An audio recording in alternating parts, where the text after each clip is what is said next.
We have 3 different sizes in this room. Actually, really only 2. Oh, no, 3. So there are sopranos, there are concert sizes, and there are tenors. The soprano started was the first one, and all ukuleles were sopranos. And then about 20 years later, they were like, why don't we have a bigger instrument? Let's call it the concert. So they called it the concert.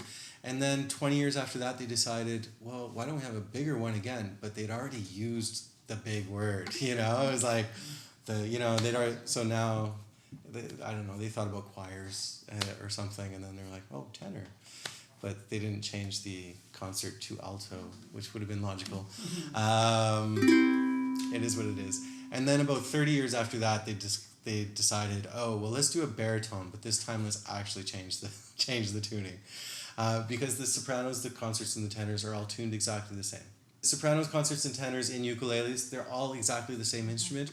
We chose one over the other for comfort, because the frets are spaced differently for your hand, and also for the tone. So the soprano will be punchy, punch in the face, and